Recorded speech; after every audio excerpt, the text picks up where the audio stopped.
about, and there's much more to nursing than just giving medications and injections. So critical thinking, we have to put people in the right place, put the right tools to get them to critically think. We critically think. I can tell you one thing I've seen working in the public sector is that we improvise so well.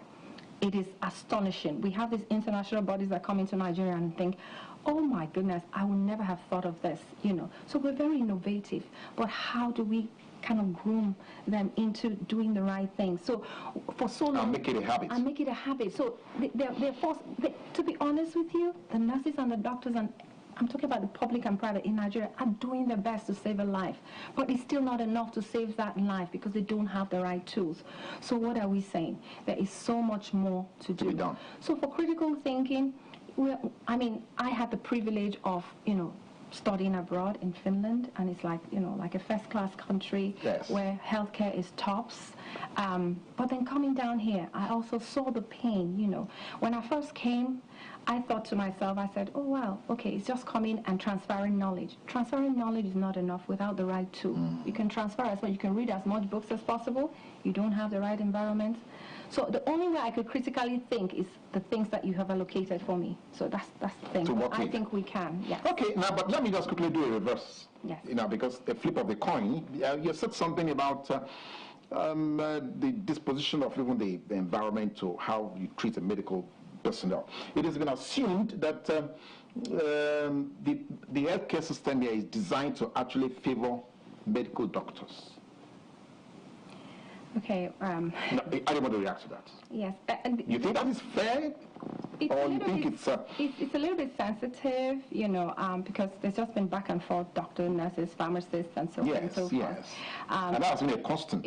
Yes, it is. It is a constant, and I think it's also a big distraction to what we're meant to do as healthcare professionals. The truth of the matter is, in every healthcare setting, there must be a team working together. So if you don't have the team, if you're all in fractions or factions, you cannot deliver. In the end of the day, it's all about a patient, the same outcome, the same success. So you get a pharmacist needs to come in. Even the doctors within the doctors, you cannot be a neurologist, a urologist, a gynecologist. You can't be. We have so many settings like that where you have one. Now, in the institution I work right now, we don't function that way, You have specialists in different areas. We have specialists. Once it's an issue with, a gynae problem, you get a gynecologist. If it's a heart problem, you get a cardiologist. If it's a brain problem, let me put in, you get a neurologist. Yes. So one of those things. So it cannot be one jack of all trade, So it's master of none. Yes. But again, like I said, there's a lot to do with that, positions and all that. So it has to, it's a political ground, to be honest with you. So it is something that we really, the leadership really needs to look at it. So for every institution, it depends on your leadership. And then you find that if it's successful, it means that the leadership understands that we need a team. Yes, this is that team. Yes, this is what we need to do. We need to get everyone together to work. And the success rates are always very good. And where I work, I can literally tell you that the success rate is quite high because we work together, So there is no, she's a nurse. Now, another thing is the perception of who a nurse is. Yes. So the doctors, yes. So you have some institutions where you have the doctors think that you come and mop and do. No, we've advanced. It is sad when our colleagues in the developed world look at us and think, really? Why don't you do something about it? People are doing something about it. They're really working hard. But I must commend Lagos State, to be honest with you.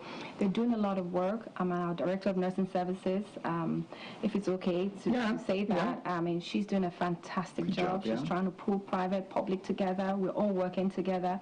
We're no more public or private, but we're working as a group of nurses working together, trying to... So you can get health. You can get everybody to be healthy. Yes, absolutely. So, like the theme says, a voice to lead. Nurses, a voice to lead, health for all. Yes. It means that we also are part of the team that could help improve health. We take care, like my CEO would say, what we need to do as nurses is to give soft care. It means once you come in, it's not all about your medication, but it's about the attitude and the right things that you do when you see a patient, the touch, the look, how you sound. So it makes a difference to that person. Absolutely. My nurses sound this way, I tell you. Okay, you're not selling that yet because I know some. Well, if any of you will be calling me to find out where she's working, then you have to pay me so that I can let you know, all right? So that that sound that is coming from her, before you get healed by it, you have to let me know first. Now, there is something that I also need to ask you. Even it might be a little bit political, it might be a little bit contentious, but it's something you have to be able to speak about. Now, the joint health sector unions. Trying to address this question of this perception, the discrimination or seeming discrimination, trying to see how you can unbalance or how you can get a team to work together. Why is that not being seen as being really democratic? Why are people looking at it as if it's disruptive? Yes. I would disagree. I mean, if you've not been in those situations, you wouldn't really know the passion that drives them. So we could be, for instance, in the private sector and all is good and well and everything is, but we don't know.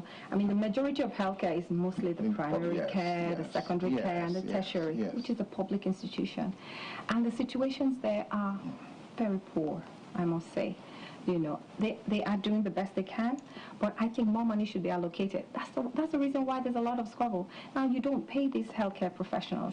Now, these healthcare professionals are working. I'm not even just speaking about nurses. Even the doctors are exposed to it, to be honest with you.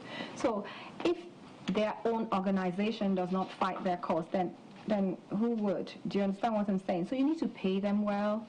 You need to make sure they have the right conditions to work. A lot of a lot of nurses. Let me speak for nurses because I'm a nurse. A lot of nurses die because they have been infected from the hospital. Maybe treating patients or exposed to them, and and it just dies there. So which I don't think is right. I think we need to take care of our own. They say charity begins at home. So if you don't take care of your workers, then what kind of outcome would you expect from the patients that come through? Because if I'm sick, I can take care of a sick person as well. So there's quite a lot. It's all about policy making and getting it right in the end of the day. Now, okay, so for you, you have touched on the very soft belly of this. That's a question of taking care of the nurses themselves. So what do Nigerian nurses really want? I mean, if we're going to, for instance, reward nurses now, how do you prioritize it? What would be the shopping basket that you're going to carry around to the public to say, okay, what do we give Nigerian nurses? Facilities, better, the remuneration, better working environment. What exactly should? So let's start from the foundation, which is the schools. The schools. Wow, I like that. The schools are, forgive me for lack of a better word, are quite appalling when you go in there. Yeah. So you have like 120 students in a class, and not well ventilated. They don't have things to sit on, so they sit anywhere, or the seats are all broken, and you expect them to meet up with all the deadlines, set out for them practically as well as, theoretically. So the curriculum, then you talk about the lecturers. They are pushed way far. They're not enough. On top of that, there are not enough schools as well to accommodate all our nurses, even the healthcare professionals, even the doctors, they don't even have enough places to go after they've, passed from one phase of their career to the next. To the next. Trainings, yes, to the next. So there isn't a place to go. So it kind of hover all over the place. So that's the first place we need to look at. They need to kind of get us starting. Start that foundation of getting the right teachers, sending them also. We need to send them places where things work so that they can have a comparison. You cannot start your life in Nigeria and end in Nigeria and say, oh, you want to be like a developed world, and you don't have a comparison to how you work. So there must always be a measurement as to what you do. So that's one part of it. When it comes to the clinical settings, there has to be some regulation that is set in the country that says for your institution to be functional, and you must have minimum of this. Yes, you must have minimum.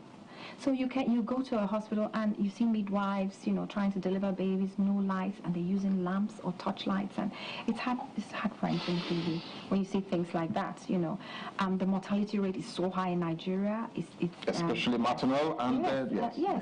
So you have a lot of that, and you're wondering why. The reasons are this: we don't have enough provision for those services. the salaries, the welfare packages, and I can go on and so on. Yes. So I believe that every group should be respected in their own right. I don't think it's about, pulling and dragging positions. A doctor is a doctor. You go through your process. A nurse is a nurse. We go through our process. A pharmacist is a pharmacist. So no one is dragging anything. I mean, there's been this issue about, consultants and who are consultants and all.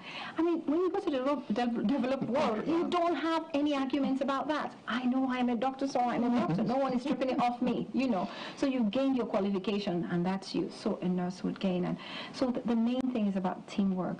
A lot of customer service training. It has to be ongoing. You cannot just say, we've done one course and it's enough. There's never enough customer service. That's where all the right reactions comes from when you get into this health. Okay, Helen, it's interesting. You're making it a lot more interesting. Again, let me go back to, as it were, one of the main models, that is Florence Nightingale. She says, I attribute my success to this. I never gave or took any excuse. I never gave or took any excuse. That cannot be said about Nigerian nurses. I agree and disagree again. I mean, she came from a wealthy background. Don't forget that. Yes. So she could easily, she did what she did, which was great, and introduced people to do that. And we became nurses from that. But at the same time, we do give all. You need to see the state of the hospitals. If you were human in that term, would you be working in that situation? So I think we do give all. It is how much capacity they have to give, and they give. So I kind of disagree. We put them in the wrong environment, and we expect the best. So you definitely would get. Okay, so you get some flack for that. Yes. Okay, thank you. Now, the other issue that seems to be on the table again would be, now you have mentioned something here about the facilities. Then how about the ratio of personnel? Really certified personnel, not over the night. I mean, what's the ratio? Do we actually have statistics to let us know how many nurses do we have to number of Nigerians, or how many doctors do we have to do we have that? Okay, so I couldn't get the right statistic now overall, but we could speak about statistics of nurses to patients. So usually what happens, it depends on where the patients are. Just like doctors, we also are specialized in our own areas. You must remember that. So if we're looking at an ICU setting... say that for the benefit of my viewers. So nurses also are specialists. We are absolutely, yes, we are. I'm a peri-operative. So if we're looking through, apart from all my qualifications, I'm a peri-operative nurse. That means I'm an operating room nurse. So I'm specialized in that area. If you throw me in maybe in neonatology unit, I probably would not function that well. I have my basic registered nurse qualification, which means I can do all the basic stuff, but for the finer things, for the more specialized things, I have to go do a 1-year course, or an 18 months course over my, every other qualification that I have. So the same thing with the peri-op. I had to go 1 year back again to do that course to be able to be specialized in that area. Just That's like every working other area. in surgeries, Yes, working in surgery, yes. So going back to the ratio, so if you have an ICU patient, so if the patient is critical, it means that you have a one-on-one care. That means one patient, one nurse, and a doctor. Can we have that here? You think we have that here? Yes, we do. Well, in the environment that we've been working at, yes, we do. Okay. In most environments, and this is a small part of the environment, healthcare environment. In most of the public sector, it's quite hard to achieve that because there's quite a lot of patients, less resources. So you can have, for instance, maybe 3 critical or 5 critical patients to maybe 2 doctors and maybe 2 nurses, which is not good enough because the one-on-one care is really important. There's just a lot to look at. For high dependency, then you can have, I'm talking about ideal. When I call out ratio, I'm talking about ideal, and I tell you. Yes. So for instance, in the public sector, you have an open ward. You have the open ward, so you have about 20 patients, and then you have 1 nurse. Sometimes you have 30 patients in different... And only 1 nurse. 1 nurse. So tell me, how do you expect that nurse to really function to her optimal? It won't happen. She'll be tired, she'll be broken, there'll be mistakes. Because she's just human. Absolutely.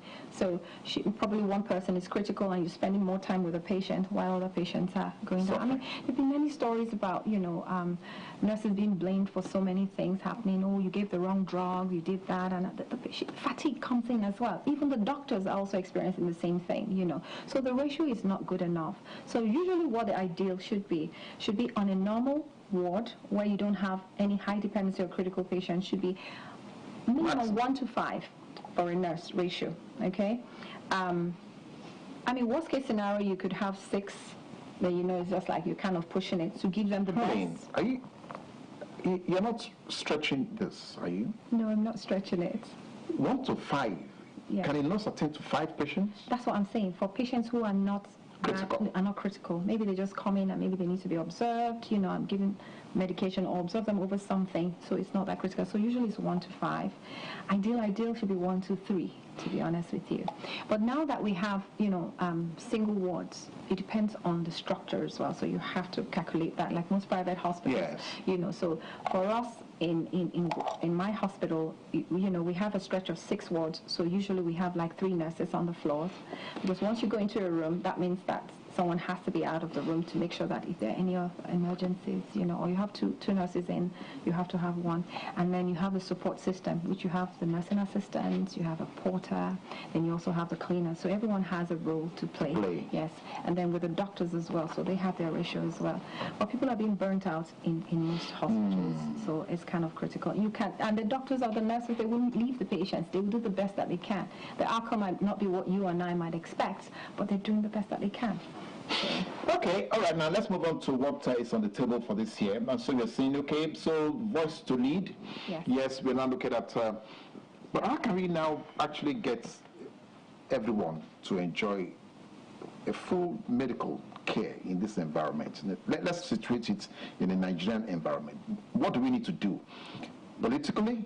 Yes, so budgets need to be allocated to health, and the health sector has to now look at the areas which we're suffering from, the sickest bit of the health sector, which I think a lot of money should go into the public health.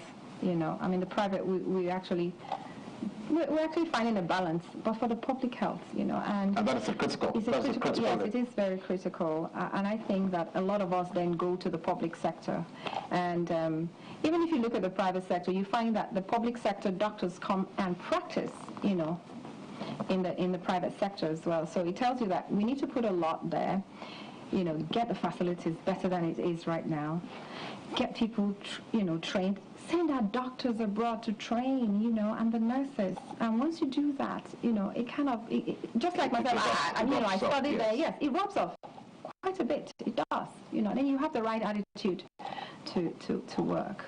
Now, talking about attitude, something else again that somebody noted somewhere is that Nigerian nurses don't benefit from training in emotional intelligence. Is that a fair assessment again? We do not benefit from training. You don't have that. Most Nigerian nurses are not exposed to training in emotional intelligence. So that's what we need to work on then. We need to get us to be better with our emotional intelligence. We need to expose, like I said, Lagos State is way ahead, Yes. So we have a lot of, nurses assembly, we have a lot of meetings, so which has been happening. I mean, this year I've attended 2, and as actually part of the training, so I must give that to Lagos State, our Director of Nursing. Oh, you shared some experience with some nurses in so we have about 500 people come together, and they pick them from primary and different areas, in the rural areas, they come together, and then we kind of have a full day session on different topics, just to get them, to understand what's happening. That's commendable. You're saying from the rural areas. Correct. So you're saying this is this campaign is actually getting that deep. Absolutely. So we're working really hard. I mean, this is not just on a Lagos level. I'm talking about the Nigerian environment. Yes. So the council is doing quite a bit as well. We're slowly getting there, but not as quick as we wanted. But like everything, you have to start somewhere and then move to the next level. Okay, now let's look at the political exigency. So, do you have a lobbying group? Do you have lobbyists who are going to be helping you to let those who are going to be looking at the budgets, look at the health sector, and know exactly how much attention we need to pay in in terms of funding, because that's a critical aspect that you have mentioned there. Yeah. So do we have a lobbying group? We do have the unions, and we do have, of course, our body, organizing body, the NAM, and but we still need the support. Big pot. Yes, we still need the support of the government. When you set out these positions, for instance, health, do we critically look at the people we select for these positions, or is it because you have campaigned for me, so I'll just kind of give you a position out of sentiments, yes. We're getting there. We're just a few out there who are actually trying to do something concerning the policies concerning healthcare in Nigeria. But we need a Okay, no, I need to hold you there. We're not going for a break. We're just going for a breather. So that Helen can get ready for the next assignment, as it were. Okay, so stay with us, and when we come back, then you can join this conversation. You have the dedicated line where you can send in your questions and your comments, and Helen will be able to deal with that. So stay with us. We must dilate the eyes, we look for if they have cataract, to look at the back of their eyes, they have glaucoma, to do a full workup for them. Our government should actually open their eyes, especially southwest of the state. When we're looking deeper than we ever looked in before to ensure that we close all the loopholes. It manifests as physical somewhere. And every edition is an arresting conversation with distinguished Nigerians from various strata of the society, bearing their minds on how we can realize the Nigeria of our dreams.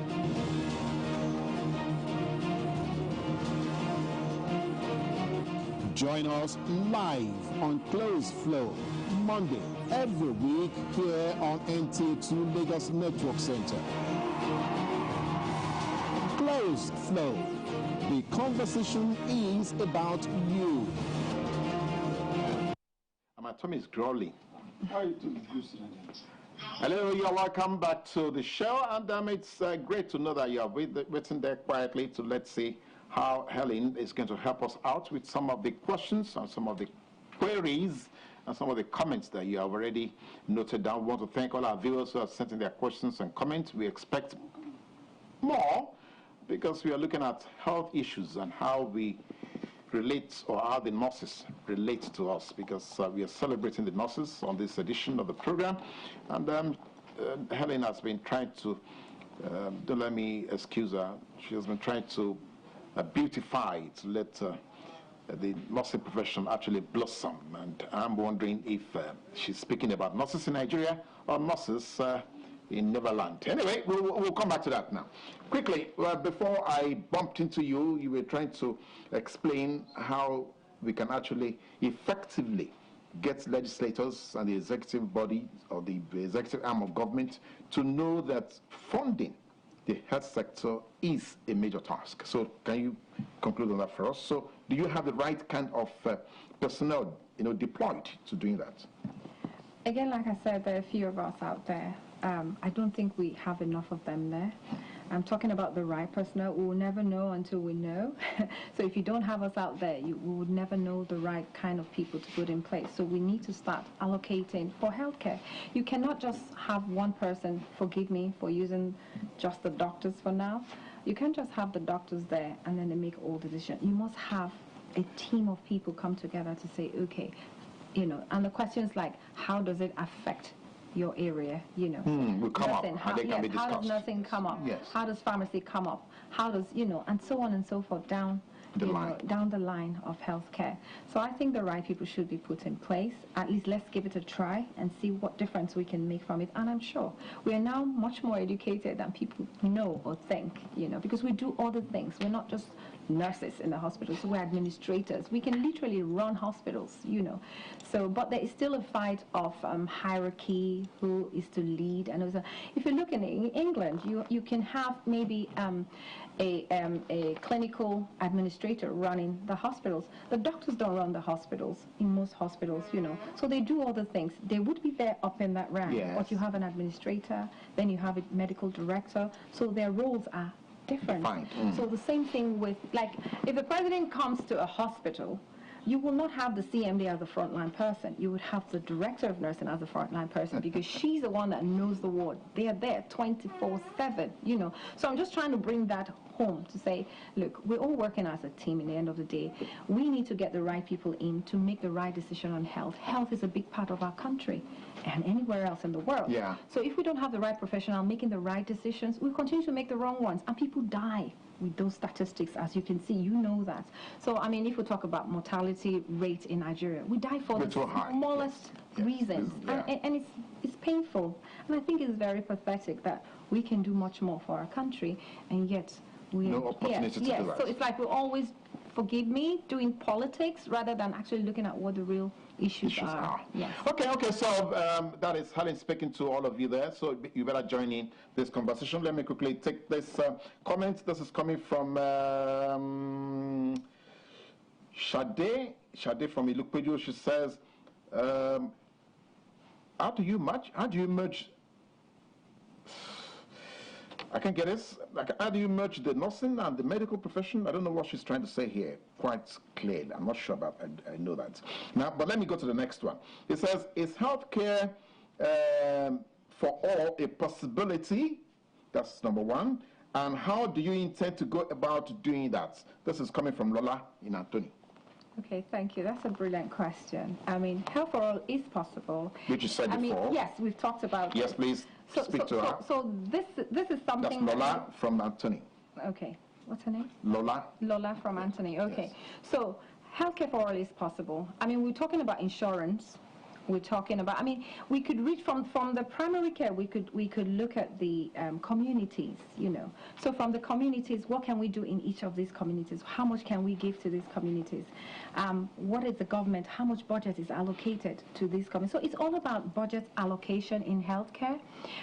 If you don't allocate money, then there's nothing anyone can do. It boils down to how much money is being put in different sectors. So when we're politicking and going around asking people to vote for me and all that, without identifying really what the real issues, and health is a big one. You and I know a lot of us then travel abroad. I say us as Nigerians. We travel abroad for the slightest headache, It's not because we don't have these professionals here. We have them, but are they in the right environment? What have we done to these healthcare professionals to send them abroad to sharpen their skills, to get them to become the same professionals over there? We have the same Nigerians in UK, in America, in Europe, wherever in the world. Dubai. Yeah, absolutely. Even in India. And then we're even going to India to do these things. I mean, come on. We're better than that. So it's all about budget allocation. Health for all is possible, but we have to be interested in that fact that we need to make sure that every citizen gets at least the minimum healthcare service provided for them. Wow. That's just about it. Yeah. Maybe if some of you are going to be following me, maybe we are going to ask her to join our political party so that she can lead the next campaign for us. I know she doesn't like politics. Okay, we'll come back to that. This is, I don't have the name here. Maybe it's the same Lola, I don't know. It says, how do you intend to train nurses to be as Lola, exactly like Florence Nightingale, and then at least to have the kind of compassion and loving care that she had for her patients? How do you get to do that? Okay, so you must already have something in you that is compassionate. You must have something. For you to go into nursing, it means that it's something that you actually want to do. It's got to be like a calling. It's not like you're compelled to do it because you did not get a chance. Because let me put it this way. How much money do you pay a nurse to take care of a patient who's got an ulcer? I mean, the stench of the ulcer. Yes. And yet you put on a smile and a face and, you know, and you touch the patients and you, yes. I mean, how much money do you pay a healthcare professional to clean, forgive me, the feces of a patient? How much, you know, even with our kids, we're like, oh, you know, we grumble. But how much money do you pay? Is it really the money? That is the truth of the matter. It has to be something that you truly want to do. So that's the first phase of it. It has to be something that you truly want to do. And the second part of it is that we need to get people trained. You can't just employ someone and expect her to be doing or him doing the same thing all the time. We need to get you trained. You need to have customer service. You need to know about health and safety. You need to know about infection control. You need to know about everything that concerns you, your own safety as well as your own psychology. So one of the things we don't do well here is we don't think that the healthcare professional needs psychological help. Not in that form, not like in a crazy form. Yes. But we need to be counseled through many things. I mean, people go through a lot. working out there for people. I mean, I'll give you the Ebola crisis. Yes. We had a lot. People were exposed. Whether you liked it or not, you were exposed because you were in a healthcare setting. Yeah. You never know who walks into the door the next minute. And sometimes you have some people, I mean, I've had so many nurses pricked while taking care of, and maybe the patient is high risk, you know, so they would have to now start doing all kinds of things. It could be hepatitis, it could be HIV, they go through all the medication care that they go through, you know, and so on and so forth. And people don't really think that we actually go through this. We don't look like this every day. I mean, we could look like this, but the inside of us don't look like this every day. So we are tired, we are depressed, we are stressed, just like everybody else. So we need to be attended to as well, which means that we need to make out time to be able to say, okay, how are you doing today? What is it that we can do to improve, you know, This working condition. your working condition? So But nobody is asking that in the public people sector. don't have, but they expect and they expect and they expect. They forget we are like everybody else. So it is quite tough out there, you know, given the situation or the circumstances surrounding. But you're not discouraged? Absolutely not. This is a calling for me. I don't think I would ever stop talking, ever stop training, ever stop being in the front line, ever stop going out for missions. I would never, ever stop doing any of that stuff. But Helen, how about the rural Nigeria? How are you not awfully disturbed at the position of rural Nigeria in terms of primary health care? Yes, it is. I mean, when we think about, let's think about healthcare as staging. And what do I mean by that? It means that we have various levels of healthcare. So you have the primary care. So the primary care means that I have malaria, something small, you just help me out, you know, get a medication and you're okay and you go home. Then you have the secondary, so anything I can't deal with in the primary care, yes. I send you to the secondary care. So that means you've taken a few steps ahead. Maybe they need to do a bit of investigation, see what's going on with you, and, you know, get you better, admit you, get you better, and send you and off. observe you, yes. Now, when it doesn't happen in the secondary care, it means that there's something more that we don't have. Now, maybe it means that I need to do an MRI, I need to do extensive investigation, so I need you to send you either to a specialist or a tertiary institution where they would do all this. Now, so what are we doing with these stages of healthcare? That is the question we need to ask ourselves as healthcare professionals. So, for the primary care, what have we given to what tools have we given to them? So to work with. What are those policies or what are those guidelines that would guide you to know that, okay, so we call it kind of like an escalation system. So how do we escalate from one system to the next to the next, you know? Because it's all about budgeting. So how much money have we allocated? Can we treat more than malaria? Can we treat more than a cough or a flu? You understand? Can we do that here? If we can't, then we move it to the next set of people who have money. So how much money has been allocated here? Can we do an MRI? Can we do a CT? Can we do a scan? Can we do, how is that what our budget covers? So if we can, what can we do? So we can do from A, B, C. That means that the next level has to be, yes. has to be the next. So it means that we need to get to the next level. So, but there is kind of like, you know, confusion as to, so you get to primary care, they're delivering babies. They're doing all kinds of things there. You understand that? Yes. So usually you should have like immunizations and things like that, just basic stuff, healthy stuff. That is the point where they actually now, you know, you kind of have that communication with your patients, and you're talking to them about how they take nutrition. Care of themselves, yes. Take care of themselves. You talk about nutrition, so you should be having that there happen to them, so that you know that you're never ever going to get them to the secondary care because you're trying to take care of their health by teaching them the right things to do, you know, how to take care of their babies, how to take care of themselves, getting mosquito nets, doing all that for malaria. But it never happens. Then you get to a secondary care, and they're doing all the stuff that they think the tertiary should be doing. Then it fails. Then you send them there. Then they're not doing enough. So it's kind of all mixed up. So we need guidelines. How much can we take here? How much money is allocated for the care? Unfortunately, everything boils down to funding and budgeting, because healthcare is not cheap in Nigeria. I mean, we don't have lights, so you have to run your gen 24/7, and you know what that takes out of whatever you make from the patient. If you charge the patient a little bit, they complain about, healthcare should be affordable. Well, my question is, when you say affordable, so what is affordable to a primary care, for instance? So when they come in, what is their expectation?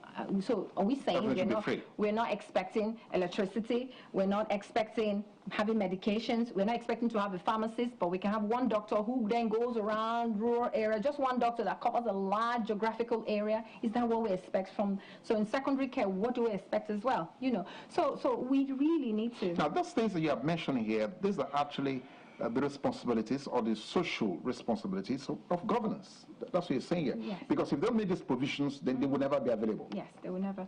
But at the same time also, you know, there are a lot of missions and there are a lot of charity organizations, non-governmental organizations trying to fill up the gap. Trying to fill up the gap. And I think they should continue doing that because we, as a society, we need it. I mean, the government cannot do everything. Okay. We also have to start doing things for ourselves as well. So, I mean, churches, we have a lot of churches. I mean, the church I go to, we just carried out a drive, a health, not just a drive. We went out and we did a full-blown, you know, we did surgery, dental, eyes, all kinds of things. And we ran it for about a week with another governmental organization. So we worked together. Here in Lagos? Yes, here in Lagos.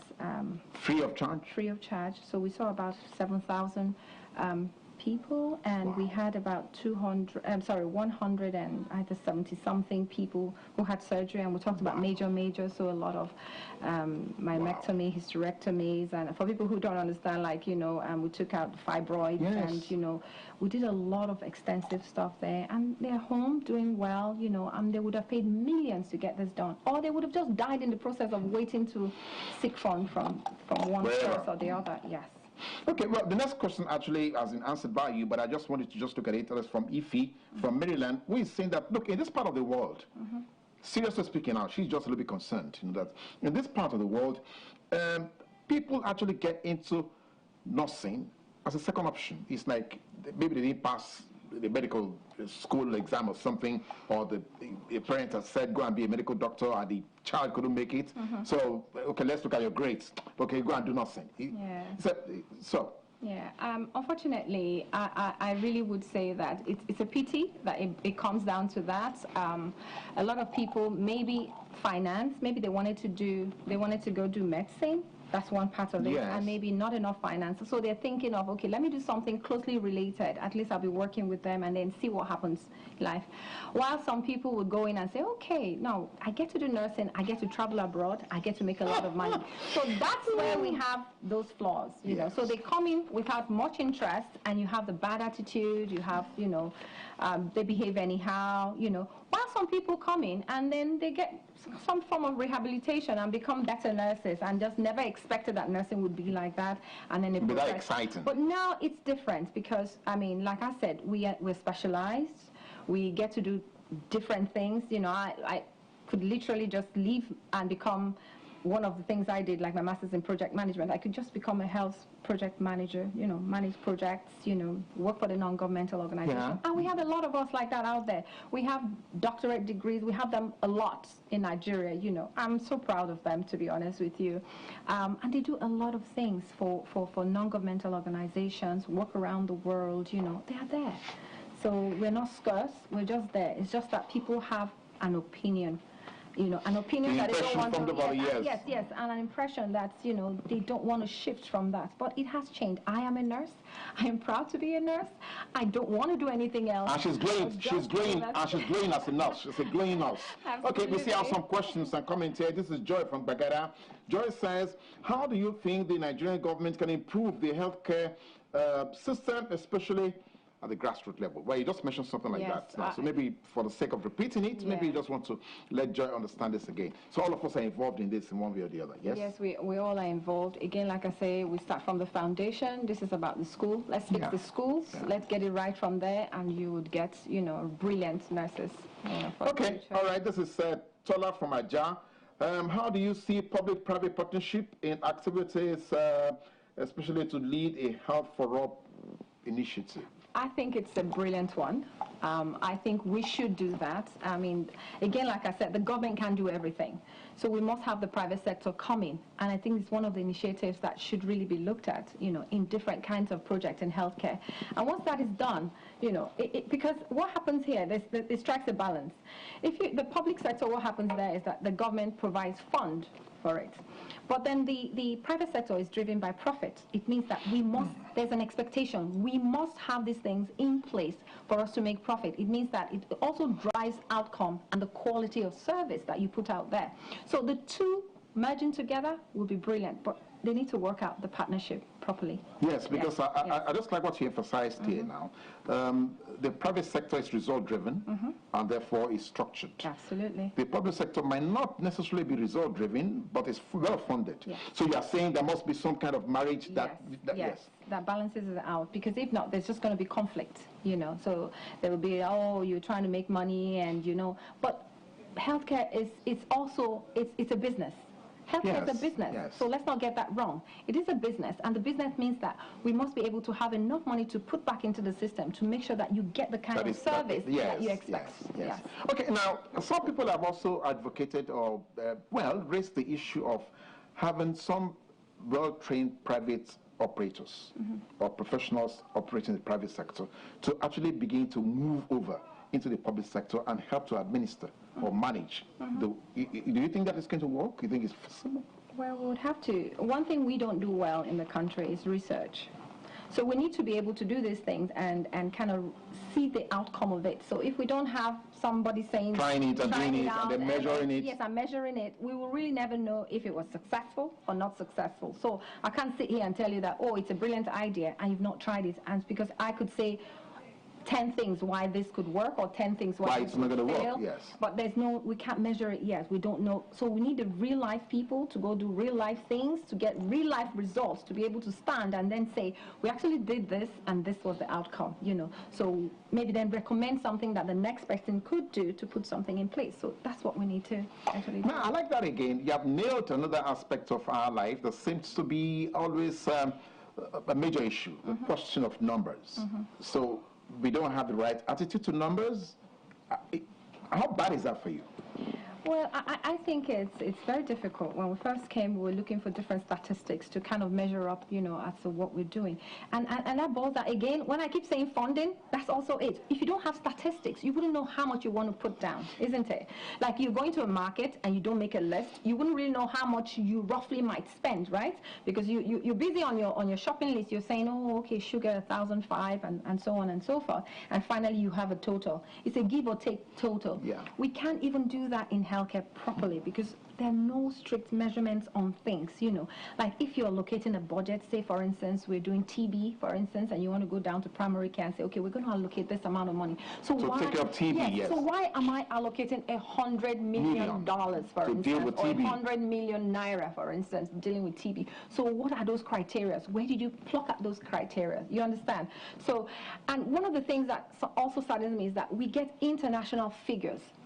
Like the statistics come from international bodies. Now, if we look closely, are they driving that statistics to satisfy their own agenda, or are they truly? Don't get me wrong. I'm not saying anything wrong about that. But I'm just saying that we as Nigerians need to start writing papers. We need to start, you know, collecting statistics, and we need to start letting people know what these are.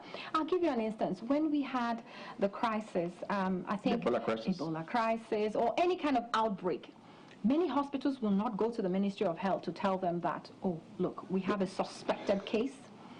Because they don't manage it properly, unfortunately. So what happens is that people pick it up as a political thing. Oh, we have 2 cases of XYZ. We shut down the hospital. Rather than say, okay, let's see how we can manage it, come together, manage this crisis, and see, rather than shutting down the hospital, creating a scare. Because the problem with Nigeria, or let me say, one of the biggest challenges with Nigeria is word by mouth.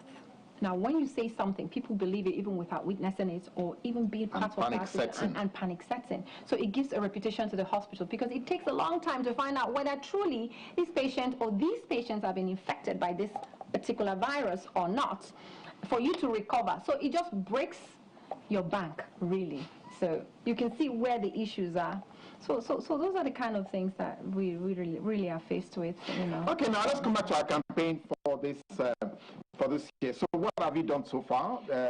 Getting to the street level, Yes. what have you done? I mean, people talk about next level. How about the street level? Have you done anything about the street level? Absolutely. I'm actually very excited. We had a walkathon on Saturday, and we went around, kind of preaching good health, make it a priority, getting fit as well in the system, trying health for all. Means Yes. even the basic, like working out, Yes. having a good diet, stop smoking, drinking, excessively. Yes, she also said to me that I should stop using my handkerchief. No, please, yes, I must mention that to the public. We have only a couple of minutes to go, but I must let Helen explain. Now, I love my hankies, but Helen says no hanky for me. So why that? I can't believe you brought this up, but anyway. Right, okay, so this is the deal with handkerchiefs, which I frown to. So we have this thing about infection control. Now, you have this one hanky, which you clean your face, which you blow your nose, and it ends up in your pocket. Then you put your hand in your pocket, then you want to shake me, then you want to touch a doorknob, and you just spreading the infection. And something he said to me was that, he said, no, I've never been ill. But guess what? He's a carrier. He's going to infect the world. So please, don't carry your hanky. Now you have heard that from her. No, but you have not finished. So what did you do? Okay, so we did a walkathon. We did a 7.5K walk. We had dance instructors trying, we had banners around just kind of preaching about good health, for all and what we need to do. So that was kind of like an awareness thing, which was good. And we had a lot of people join us who were on the street. On the street, yeah. So which was very good. It was fun. And then yesterday we went out to a home in Yaba. It's a home for the disabled, or let's say physically challenged? Yeah, not just physically challenged, intellectually challenged as well. So we just, as a group of our hospital group, we got things together, came in there. Gifts, items to help them. But when we got in there, we saw that there was much more that could be done for them. The health of these kids and even adults there, very appalling. They work very hard, the people who are there. It was clean. They work very hard, but more is needed, especially coming from the health sector. So if health is for all, what are we doing for those that cannot afford health care? Okay, that's where we're going to hang it. Helen, thank you very much for coming on the show. It's been nice talking to you. It's amazing the amount of information you have been able to give to us. Thank you. Thank you so very much. I'm sure next year we're probably going to call you back again. Yes. So we can look at what, either we have gone to the next level or we have dropped. No. We'll look at it. All right, and for our viewers, thank you so much for being part of the conversation. If your questions did not get to us on time, well, just keep the questions coming anyway, because next edition, we will show that you're going to be a guest on the show. Until then, thank you for now, and bye from here.